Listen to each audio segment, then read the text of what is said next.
Now some of you may be asking, what has a lunar eclipse got to do with Sasquatch? Plenty in this case. In September of 2015, a couple in their 60s traveled to a remote Forest Service road where they could have a perfect view of the lunar eclipse later that evening. What happened to them was completely unexpected. They claim to have seen a Sasquatch, not once, but twice that evening. Now, we never really pursued that story. We simply logged it in our databank. And recently, a man has come forward and said he has seen a Sasquatch just a couple weeks back in the exact same location. So we needed to travel there to take a good look around. And that's this time a monster of the woods, the Sasquatch in British Columbia, Canada. And yes, we are most pleased you could join us. So, are you ready? Let's go!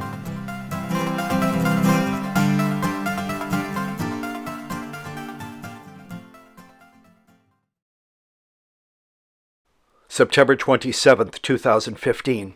A couple in their 60s from Prince George are driving on this Forest Service road, their purpose to observe the lunar eclipse later that evening. As they drive in the darkness, their headlights catch something standing in the middle of the road.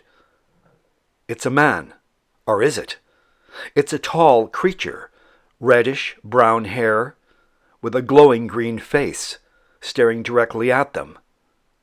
They watch. A little scared, a little stunned. The man backs up his truck to leave. They do. They don't drive half a kilometer when they see another one of these things on the side of the road. As they drive by slowly, it's perfectly still.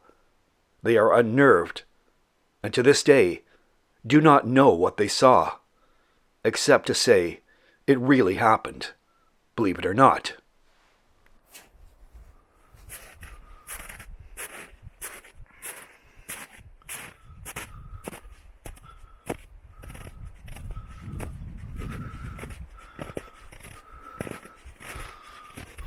Snow is pretty frozen.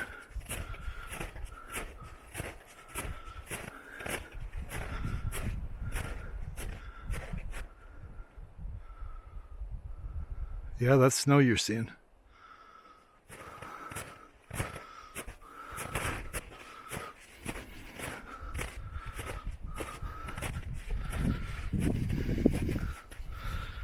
Small animal tracks.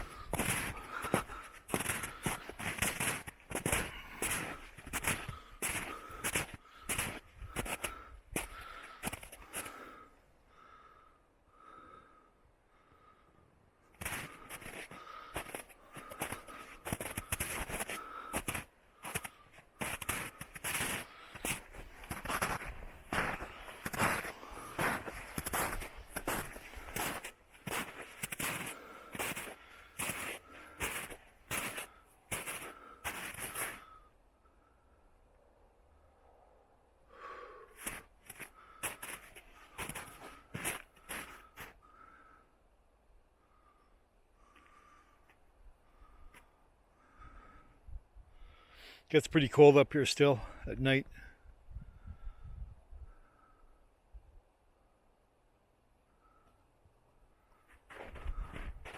I was kind of thinking rain, but it's snowing. Blue skies trying to break out. As I've said before, it's very, very fresh up here. Extraordinarily fresh. Feels good. The wind's chilly, but it's invigorating. And the snow is still trying to fall. Mid-April. Kind of cool.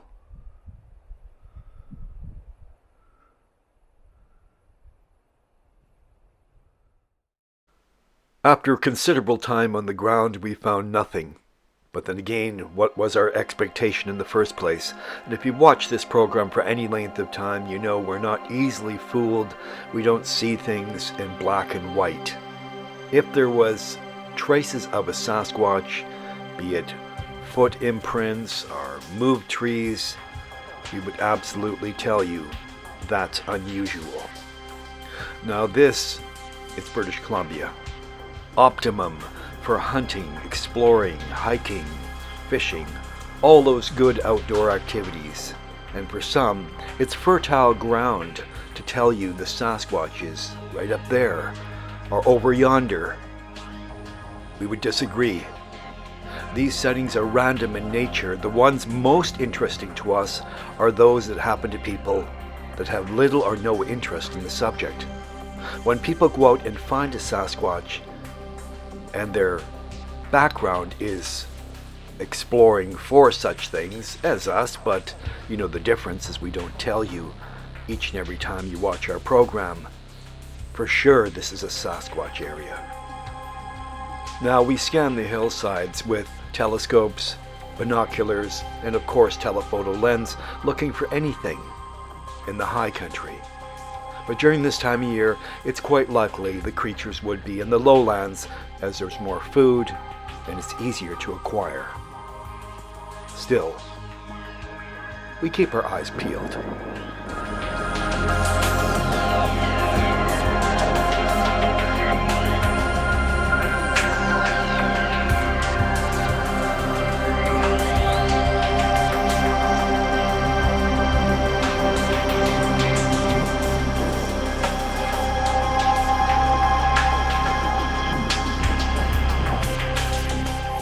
This next location was provided to us by Jackie and Paul of Montreal, Quebec. Now they had a pee stop in a parking lot in Manning Park, one of the very few parking lots open this time of year, being early spring. And they noticed something moving in the tree line. It looked strange to them. And they wondered if they were seeing a Sasquatch. Well, Jackie and Paul, our conclusions are you saw a bear rising early. Perhaps it was foraging for food, hungry after a long winter sleep. Then again, we were not present, so how do we really know? That's speculation.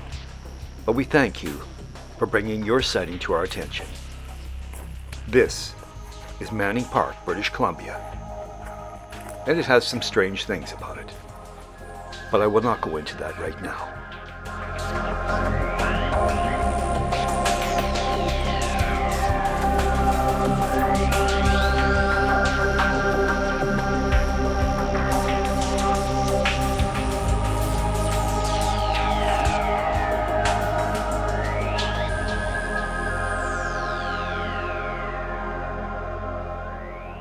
Now, we sometimes mention what you should carry in your kit. One of those things is a quality compass. Learn how to use it. If you see something, write down those coordinates. And if you have an iPhone, you might already know this, they have a built-in compass. And so often people will send us coordinates from that iPhone data, and it's very helpful. So remember, compass, or at least check your phone if it has a built-in system. And lastly, location 623 on our count. A man claims while hiking he saw a Bigfoot approximately 150 yards away from him, moving through the brush. He says the creature did not notice him. What are we to make of this?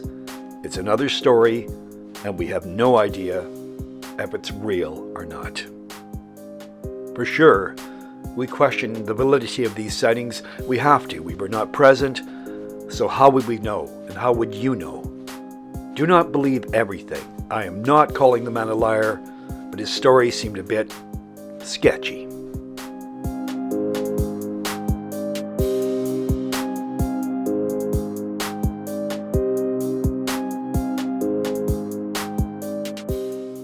Remember that old saying, if wishes were horses, beggars would ride, right?